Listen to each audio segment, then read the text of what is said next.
दोस्तों, तो अब आज फिर से ट्रिग्नोमेट्री का अगला क्लास लेकर के मैं आप लोगों के सामने आ रहा हूँ। तो आज का जो पिछली क्लास में हमने 3 ट्रिग्नोमेट्रिक आइडेंटिटी देखे थे और अ, एंगल कन्वर्जन देखे थे कि किस तरह से डिग्री को रेडियन में कन्वर्ट करते हैं और अ, रेडियन को कन्वर्ट करते हैं ग्रेड में और इंटरचेंजेबली उसको कैसे डिनोट कर सकते हैं, चेंज कर सकते हैं, उसको देखे थे। तो हमने बताया था कि अगला क्लास में हम बताएँगे कि किसी पार्टिकुलर एंगल को कैसे मतलब एक पार्टिकुलर एंगल कैसे हम उसका वैल्यू पता करेंगे, पार्टिकुलर स्पेशल कुछ एंगल है, जैसे कुछ स्पेशल एंगल मैं आपको बताता हूँ। एक एंगल होता है 30 डिग्री, दूसरा के बारे में पढ़ेंगे, ये होगा 45 डिग्री, तीसरा रहेगा 60 डिग्री, 90 डिग्री और इससे पहले एक रहेगा 0 डिग्री। इस तीनों एंगल के बारे में हम पढ़ेंगे, ठीक है? तो एक ट्रायंगल से पहले बना करके यहाँ से आपको मैं बताना चाहता हूँ। चलिए, एक इक्विलेटरल ट्रायंगल ले लेता हूँ, ठीक है? इक्विलेटरल ट्रायंगल का क्या रहता है रूल कि ईच साइड इक्वल रहेगा, का नाम ए, बी और सी है। ईच साइड इक्वल रहेगा, ठीक है? तो इसका एंगल भी इक्वल रहेगा, 60 डिग्री रहेगा ईच एंगल। तो क्या करते हैं, यहाँ से एक परपेंडिकुलर ड्रॉ करते हैं। परपेंडिकुलर ड्रॉ करेंगे इस अपोजिट साइड पे, ये 90 डिग्री हुआ। इक्विलेटरल ट्रायंगल का प्रॉपर्टी क्या है, अगर यहाँ सामने से अगर इस पॉइंट को परपेंडिकुलर ड्रॉ करेंगे, इसका साइड लेंथ अगर ए है, इसका भी ए है, इसका भी ए है टोटल लेंथ, तो इस सामने वाले लाइन को सामने सामने वाले लाइन के मिड पॉइंट को टच करेगा, प्लस यहाँ 90 डिग्री बनेगा और साथ में यहाँ पे ये एंगल 30 डिग्री बन जाएगा, ठीक है? इसको, ये जो पार्ट है इसका नाम मैं रख दे रहा हूँ ए बी डी। तो एक अलग से इस पार्ट को लिख दे रहा हूँ, अलग अलग से बना लेते हैं कि ये ऐसे करके, ठीक है? तो ये हमारा 60 डिग्री है, ये हमारा 60 डिग्री है, ये हमारा 30 डिग्री है और ये हमारा इसका लेंथ, ये जो लेंथ है ए है, ये ए है और ये जो लेंथ है ये ए बाई 2 है, ठीक है?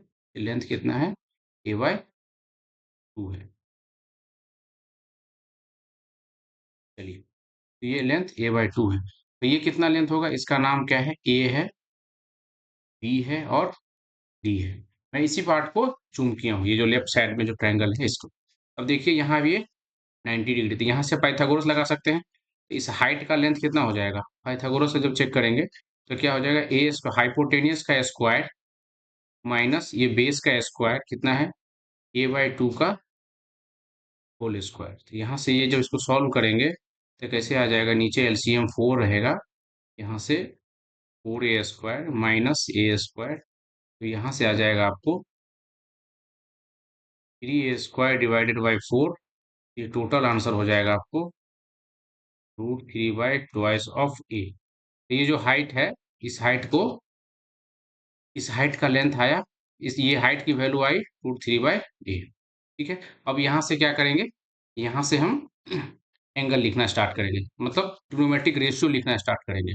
चलिए, तो पहला एंगल ट्रायंगल लिखते हैं, साइन 30 डिग्री लिखता हूँ इस एंगल के लिए, एंगल बी इन ट्रायंगल, इस ट्रायंगल में देख रहे हैं, in triangle A B D में देख रहे हैं, ठीक है?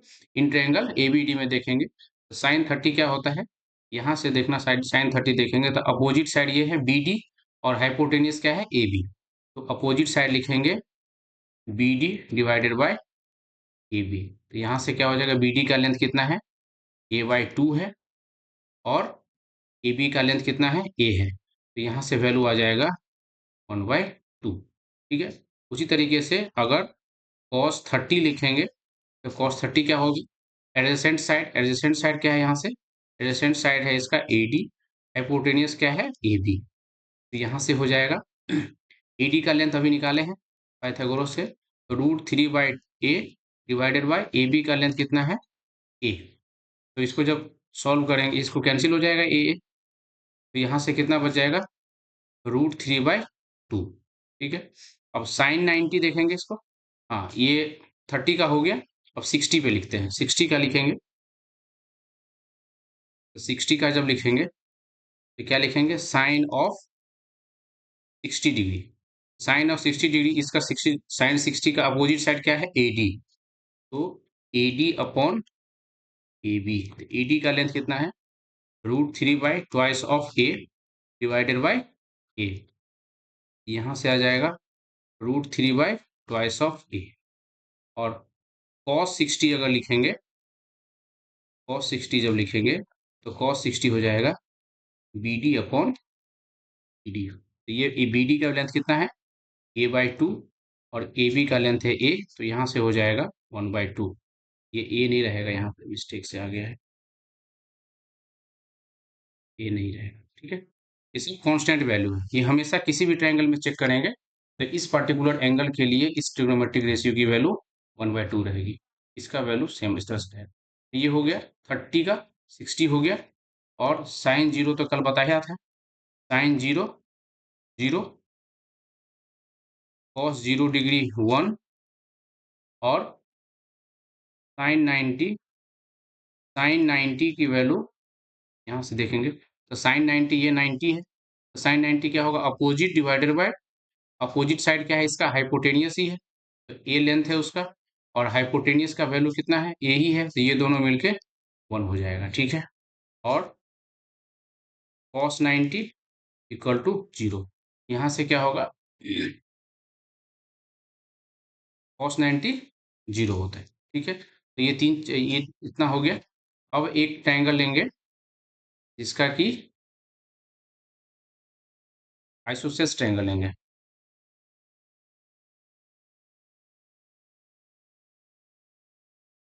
आइसोसेलेस ट्रायंगल, ऐसा नहीं, ऐसा नहीं,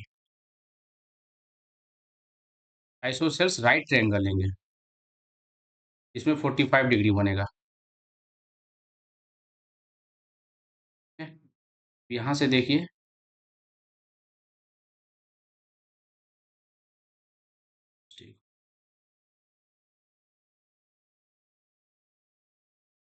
इस लाइन को यहाँ से मिलाएंगे, अब सही हो। तो ये अगर आइसोसेलेस ट्रायंगल है तो इसका लेंथ कितना होगा, ए होगा। इसका लेंथ अगर ए मान के बैठे, ये 90 डिग्री, तो ये कितना हो जाएगा, 45 डिग्री हो जाएगा। ये भी 45 डिग्री हो जाएगा, ठीक है। अब यहाँ से सारा ट्रिग्नोम, अब इसका लेंथ कितना हो जाएगा, पाइथागोरस यहाँ से लगा के चेक करेंगे तो √2a होता है, ठीक है। अब चेक कर सकते हो पाइथागोरस से। अब यहाँ से फिर से लिखेंगे साइन 45 डिग्री, साइन 45 किसी भी एंगल को ले लीजिए, इसका नाम रख देता हूँ PQR। तो यहाँ से क्या होगा, इन ट्रायंगल PQR में, तो इस एंगल के लिए बात करता हूँ, एंगल PQR, तो यहाँ से हो जाएगा PR divided by PQ। PR का वैल्यू कितना है, A है, और PQ के वैल्यू कितना है, √2 ऑफ A है, तो यहाँ से A कैंसिल हो जाएगा, तो यहाँ से बच जाएगा वैल्यू कितना, 1/√2, ठीक है। उसी तरीके से अगर cos 45 चेक करेंगे, तो cos 45 जब चेक करेंगे तो यहाँ सेम चीज रहेगा, QR डिवाइडेड बाई PQ। यहाँ से QR का वैल्यू कितना है, A है, और PQ की वैल्यू कितना है, √2 ऑफ A है। यहाँ से A कैंसिल होकर के फिर से बचेगा 1/√2, ठीक है। तो यहाँ से हो गया। तो अब ऐसा करते हैं, एक टेबल बना के रखते हैं, एक टेबल बना के रखते हैं,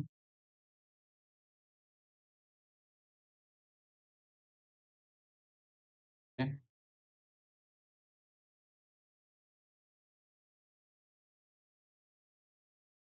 इसका वैल्यू चेक करेंगे कितना कितना आ रहा है।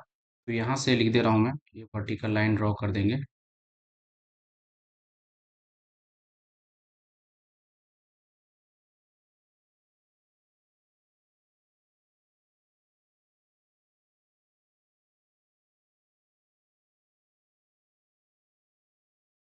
तो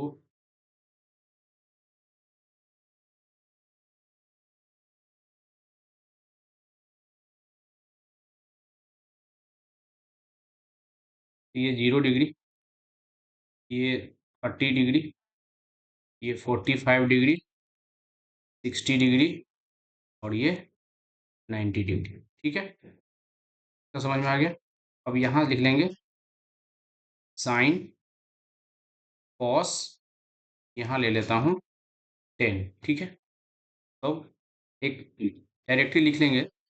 अभी डिवाइड ड्राइव करके बता दिया हूँ आपको, डेरिवेशन भी समझ में आ गया। ऐसे करके डायरेक्ट लिख देंगे 0 1/2 1/√2 के बाद √3/2, ये रह जाएगा 1। ये इंक्रीज होता गया। अब कॉस में क्या आएगा, ये वाला जो लिखे हैं इसको रिवर्स में लिख देंगे 1 √3/2 1/√2 1/2 और 0। और टेन क्या होता है, टेन थीटा इक्वल टू क्या होता था, टेन थीटा इक्वल टू हो रहा था sine theta divided by cos theta. तो क्या करेंगे, इसका रेशियो ले लेंगे, साइन बाय कॉस। तो साइन बाय कॉस 0/1 कितना होगा, 0/0 होता है। 1/√2, इस दोनों को जब कैंसिल आउट कर देंगे √3 को, तो यहाँ से √2 को यहाँ 1/√3 आएगा। यहाँ से दोनों कैंसिल होकर के 1 बच जाएगा। यहाँ 2 कैंसिल होने के बाद यहाँ से √3 बचेगा। और 1/0 क्या आता है, नॉट डिफाइंड। तो यहाँ से ये टेबल आपको याद रखना है। ठीक है,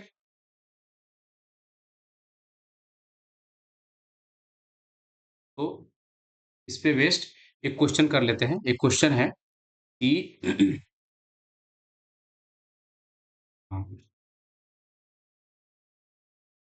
टेन थीटा प्लस, ये तो थोड़ा सा टफ हो जाएगा, हम क्वेश्चन लेता हूँ एक। ठीक है, क्वेश्चन कैसा है,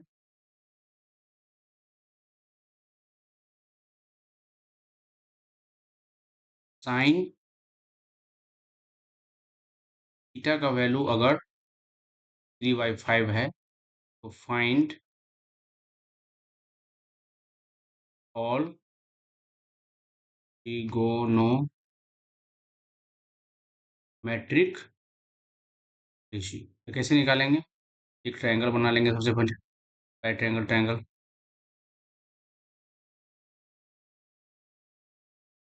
अब मान के चलिए इसी को थीटा बोल देते हैं। तो साइन थीटा बोला है तो इसका वैल्यू 3 हो जाएगा, इसका वैल्यू 5 हो जाएगा। तो ये कितना हो जाएगा, पाइथागोरस से जब चेक करेंगे तो हो जाएगा 5 का स्क्वायर 25 माइनस 3 का स्क्वायर 9। तो यहाँ से आ जाएगा 16, यहाँ से वैल्यू आ जाएगा आपको 4। इसका नाम मैं ए बी सी रखता हूँ। ये अगर 90 डिग्री है तो यहाँ से देखिए आप, साइन थीटा हो गया है, तो कॉस थीटा कितना हो जाएगा, कॉस थीटा इसी थीटा के लिए देखेंगे तो बेस अपॉन हाइट, तो बेस कितना निकाले हैं 4/5। टेन थीटा कितना निकलेगा, टेन थीटा हो जाएगा 3/4, 3/4। अब यहाँ से अगर कोसेक पूछा है तो कोसेक क्या होता था, 1/sin थीटा। तो इसी को जब रेसिप्रोकल ले लेंगे तो 5/3 हो जाएगा। ठीक है, अब चूंकि क्या है, यहाँ पे 3 लिखा है, तो अगर डायरेक्ट हम इसको अगर 3k मान लेते हैं, इसको 5k मान लेते हैं, इसको जब सॉल्व करेंगे तो ये भी अगर 3k ही हो जाएगा। ठीक है, तो अल्टीमेटली रेशियो सेम ही रहेगा। ये कोई पॉजिटिव नंबर है जो कि इससे मल्टीप्लाई करके इसको 3k 5k इस तरह से रहेगा, लेकिन जब इसको रेशियो लेंगे तो फिर कैंसिल आउट होकर के इतना ही हो जाएगा। उसी तरीके से cosec theta sec theta equal to क्या होता है, सेक थीटा इक्वल टू होता है 1/cos थीटा। तो 1/cos थीटा कितना हो जाएगा, 5/4 हो जाएगा। उसी तरह से यहाँ पे अगर कॉट थीटा चेक करेंगे तो कॉट थीटा कितना हो जाएगा, इसका रेसिप्रोकल ले लेंगे, 4/3 हो जाएगा। इसको और भी दूसरे तरीके से कर सकते हैं। इसी क्वेश्चन को अगर मान के चलिए किसी को डायरेक्ट अगर आइडेंटिटी आता है तो पहला आइडेंटिटी हमने क्या पढ़ा था, पहला आइडेंटिटी था sine square theta plus cos square theta equal to 1 था। इसकी वैल्यू दी हुई है, 3/5 का होल स्क्वायर कर लेंगे plus cos square theta equal to 1। अब इसको जब कॉस स्क्वायर थीटा को जब लेफ्ट साइड रखेंगे, बाकी को राइट साइड शिफ्ट कर देंगे, ये कितना हो जाएगा 9/25। को जब सॉल्व करेंगे यहाँ से कितना होगा 25 माइनस 9, यहाँ से हो जाएगा 16/25। अब जब इसका स्क्वायर रूट ले लेंगे तो 2 वैल्यू आता है, प्लस माइनस 4/5। ये हो जाएगा कॉस थीटा का वैल्यू। क्योंकि हम जो भी अभी थीटा पढ़ रहे हैं अभी, मान के चलते हैं कि आप लोग 0 से लेके इसके बीच में पढ़ रहे हैं, ठीक है? इस कोऑर्डिनेट में, फर्स्ट कोऑर्डिनेट में आता है, तो फर्स्ट कोऑर्डिनेट में जितना भी ट्रिग्नोमेट्रिक रेशियो है सबका सब पॉजिटिव होता है। तो इसलिए इसमें क्या करेंगे, नेगेटिव साइन को नहीं लेंगे, फाइनली क्या लिखेंगे, कॉस थीटा इक्वल टू हो जाएगा 4/5। यहाँ से कॉस थीटा निकल गया, साइन थीटा पहले पता था, तो टेन थीटा निकाल सकते हैं। टेन थीटा कितना हो जाएगा, 3/5 डिवाइडेड बाय 4/5, तो यहाँ से हो जाएगा 3/4। अब दूसरा क्वाड्रेटिक, दूसरा जो हम थर्ड थर्ड आइडेंटिटी क्या था, sec square theta equal to 1 plus tan square theta. क्योंकि ये क्वेश्चन बन चुका है, मैं रिवीजन करवा दे रहा हूँ क्वाड्रेटिक जो 3 आइडेंटिटी था उसका भी। अब यहाँ से 1 प्लस टेन स्क्वायर को यहाँ पुट कर देंगे वैल्यू, 3/4 का होल स्क्वायर, तो कितना हो जाएगा यहाँ देखिए, तो 3/4 स्क्वायर को करेंगे तो यहाँ से आ जाएगा 1 प्लस 9/16। तो इसको जब सम करेंगे तो 25/16 स्क्वायर रूट लेंगे तो ये हो जाएगा 5/4। ठीक है, तो यहाँ से सेक थीटा का वैल्यू कितना हो जाएगा, सेक थीटा हो जाएगा 5/4। ठीक है, कोसेक थीटा के बारे में क्या लिखे थे, cosec square theta equal to हो रहा था 1 प्लस कॉट स्क्वायर थीटा। यहाँ से 1 प्लस कोसेक स्क्वायर का का वैल्यू कितना होगा, कोसेक स्क्वायर निकालना है या फिर कॉट स्क्वायर निकालना है, तो 10 का वैल्यू को रेसिप्रोकल करके लिखेंगे तो यहाँ हो जाएगा 4/3, 4/3 का होल स्क्वायर। तो यहाँ से जो चेक करोगे तो 9 हो जाएगा, और ये आ जाएगा 9 प्लस 16, यहाँ से हो जाएगा 25/9 सेक स्क्वायर। फिर लास्ट में कोसेक स्क्वायर की वैल्यू आ जाएगी, कोसेक थीटा की वैल्यू आ जाएगी 5/3, क्योंकि साइन साइन थीटा 3/5 था तो कोसेक रेसिप्रोकल हो गया है। कॉट निकालना है तो 10 निकाले, 10 का रेसिप्रोकल ले। ठीक है, तो आपको जितना भी कुछ स्टैंडर्ड एंगल था, 0 डिग्री, 30 डिग्री, 45 डिग्री, 60 डिग्री और 90 डिग्री, इस 5 एंगल का जो ट्रिग्नोमेट्रिक रेशियो है वो मैं आपको समझाया आज, कैसे निकाल सकते हैं, कैसे याद रखें। ठीक है, अब अगली क्लास में पढ़ेंगे कि इंटर कन्वर्जन, सपोज साइन को कॉस में कैसे बदलेंगे, टेन को कॉट में कैसे बदलेंगे, और एक है कोसेक को सेक थीटा में कैसे बदलेंगे। इसमें सबसे कॉम्प्लीमेंट्री एंगल का कॉन्सेप्ट रहेगा।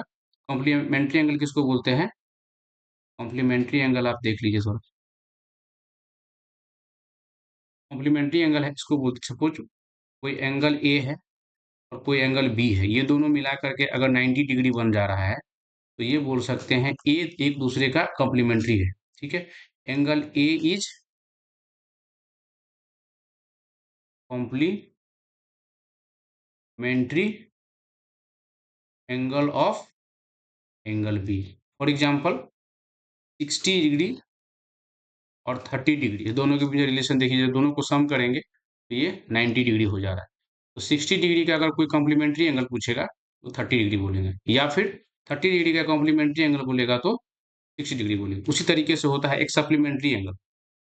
सप्लीमेंट्री एंगल कहने का मतलब क्या हुआ, सप्लीमेंट्री एंगल मतलब ए और बी, इसको ए बी मतलब का नाम ले लेता, नहीं तो कंफ्यूजन हो जाएगा। एक ले लेते हैं P प्लस क्यू। अगर P प्लस क्यू की वैल्यू अगर 180 डिग्री है तो क्या बोलेंगे, P का सप्लीमेंट्री कौन है, Q है, या फिर Q का सप्लीमेंट्री कौन है, P है। ठीक है, ये कॉम्प्लीमेंट्री सप्लीमेंट्री का कॉन्सेप्ट है, ठीक है? तो आज के वीडियो को मैं यहीं पे पॉज़ करता हूँ, फिर अगली क्लास में मिलेंगे, जिसमें कि हम ये कॉम्प्लीमेंट्री एंगल के बारे में पढ़ेंगे, सप्लीमेंट्री एंगल के बारे में पढ़ेंगे, कि कैसे साइन को कॉस में, कॉस को टैन में बदल सक साइन को कॉस में, कॉस को साइन में, टैन को कॉट में, कोसेक को सेक में, सेक को कोसेक में कैसे बदलेंगे। प्लस देखें अभी तक हमने क्या पढ़ा है, 0 से लेके 90 डिग्री तक के बीच में पढ़ा है कि एंगल का वैल्यू कैसा रहेगा। उसी को second quadrant, third quadrant, fourth quadrant में अगर कोई एंगल दिया हुआ है, उसके बारे में अगर हमको उसका कॉस या साइन पूछा जाए, ये जो अभी स्टैंडर्ड वैल्यू बताए हैं, जो स्टैंडर्ड एंगल का जो वैल्यू बताया है, इसी स्टैंडर्ड एंगल के वैल्यू को पता करके हम सारे एंगल को लिख सकते हैं। जो भी हमको स्टैंडर्ड दिया रहेगा, उसको बना सकते हैं। चलिए तो ठीक है, मिलते हैं अगले लेक्चर में। Thank you.